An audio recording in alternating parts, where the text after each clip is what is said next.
Welcome to Byte-Sized Tech, where we blend casual conversations with insightful discussions on the latest in technology and gadgets. And we have a lot to cover today. We're digging into, well, everything from shiny new hardware hiccups to huge AI deals and even a big lawsuit. Yeah, quite the mix.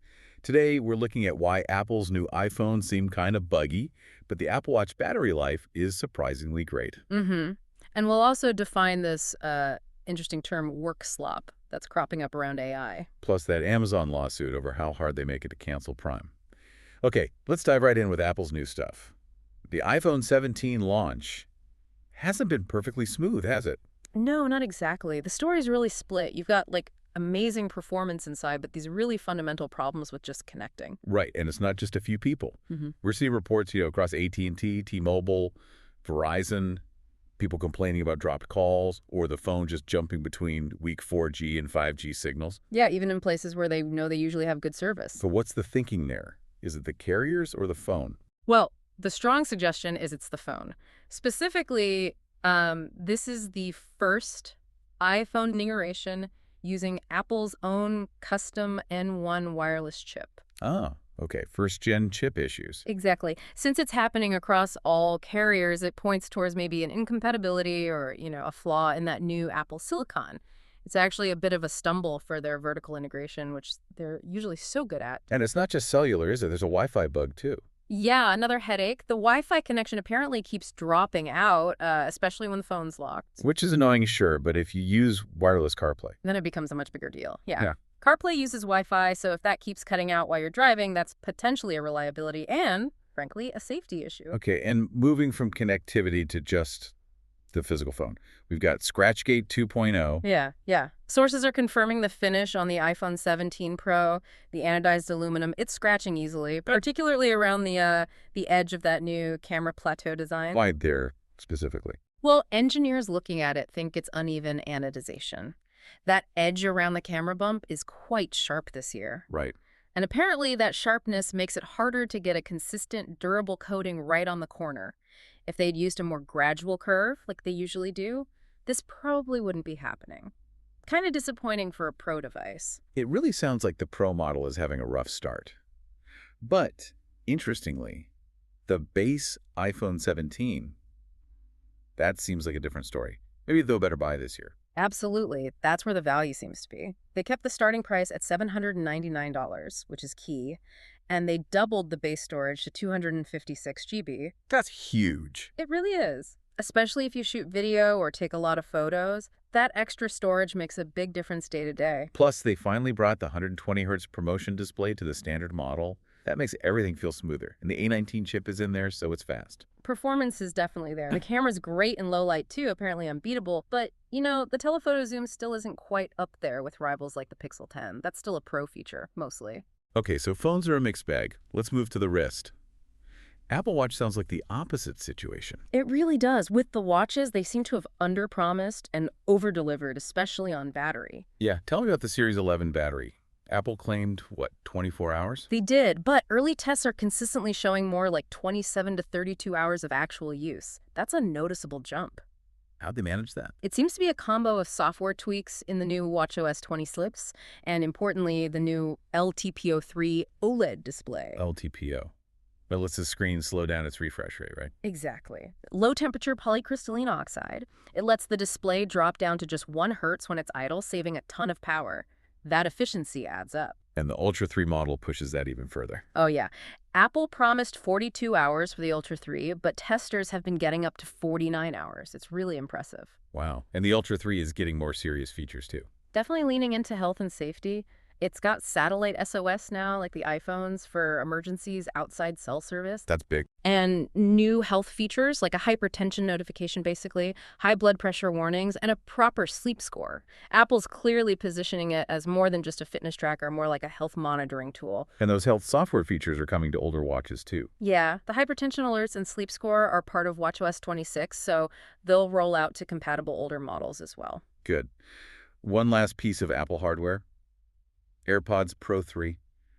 What's the verdict? Improved sound, better noise cancellation. That's the headline, and it's what people wanted. Sounds great. Any downsides? Well, there's a trade-off. To make them fit more securely, Apple used tips that go a bit deeper into the ear canal. Okay. So they stay put better during workouts, which is good. But some reviewers are saying they're maybe a little less comfortable than the Gen 2s for like long listening sessions. So it's security versus comfort. Right, something to consider. Okay, let's switch gears completely. Let's talk AI. It's giving us amazing tools, but also, apparently, work slop. What is that? Yeah.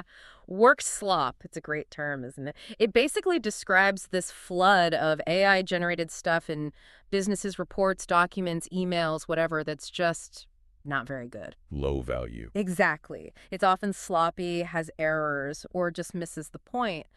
And the irony is it ends up creating more work because a human has to go back and fix it or verify everything. So AI is boosting quantity, but maybe hurting quality. That seems to be the issue. And the source material suggests it's not really the AI's fault per se. It's more about how companies are using it, pushing for speed and volume above all else, maybe because of misplaced incentive. But wait, couldn't you say that about any tool? If management just wants quantity over quality, isn't that a management problem? And AI just makes it easier to produce low-quality stuff faster. That's a really important point. The AI is probably more of an amplifier here. If you know a tool like ChatGPT can be wrong, say 25% of the time, which one study suggested, and you still tell people to just churn stuff out as fast as possible. You're basically choosing inefficiency. Right. You're building the slop right into your workflow.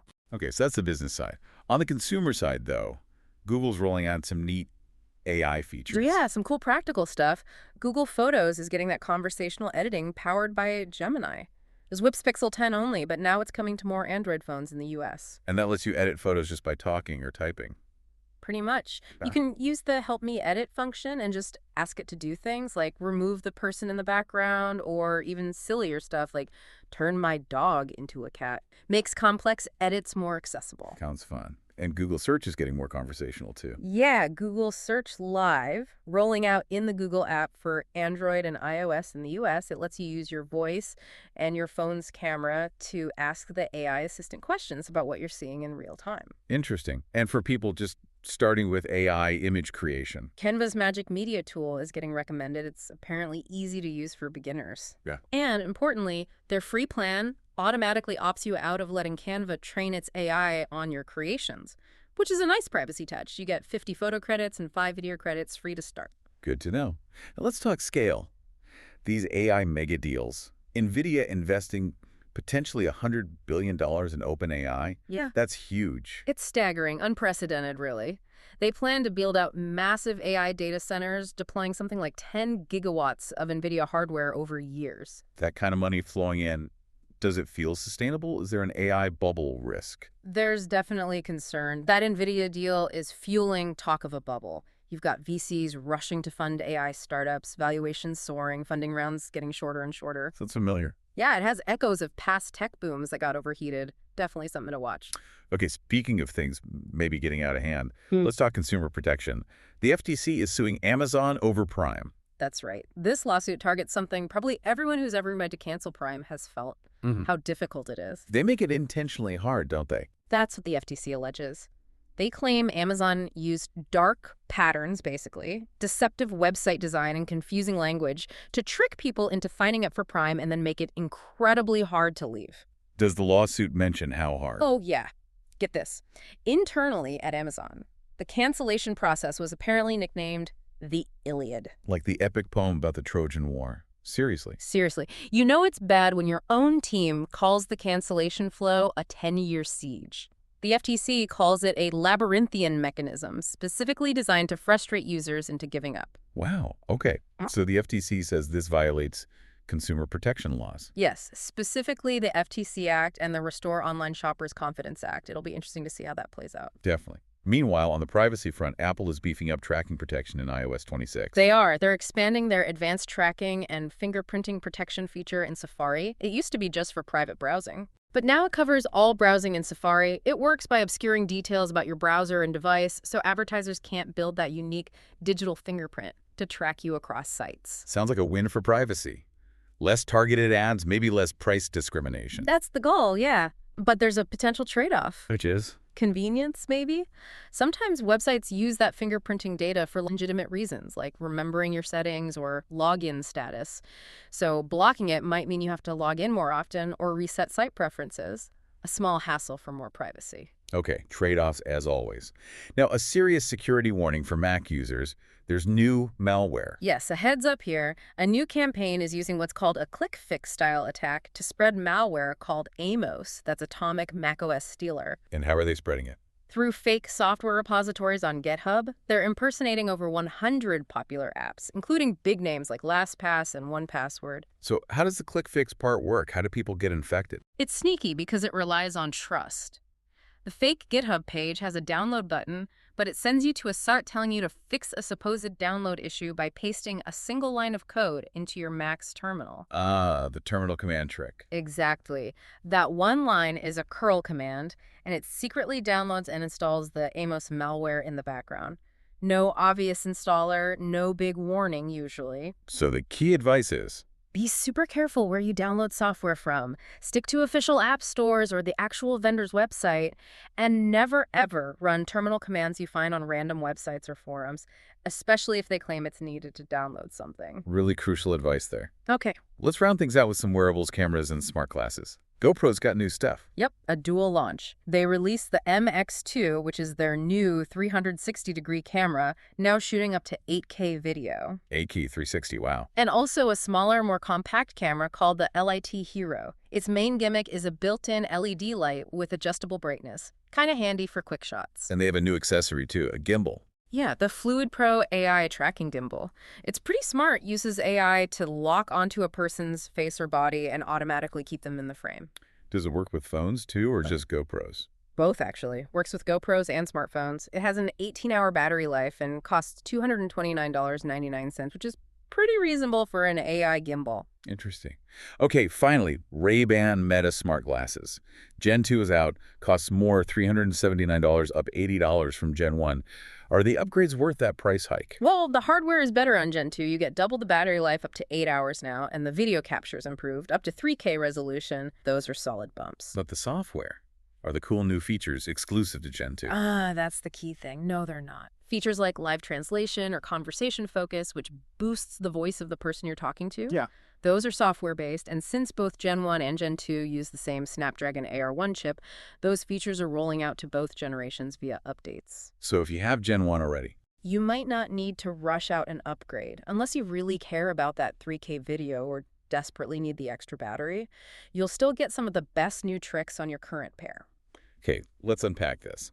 From the work slop, clouding your productivity, to Apple's impressive battery life and Amazon's cancellation Iliad, it's clear tech is both simplifying and complicating our lives simultaneously. It really is. And it raises this important question, doesn't it? You hear Google and Microsoft talking about AI agents that will eventually just browse the web for you. Combine that with new threats like that Amos malware.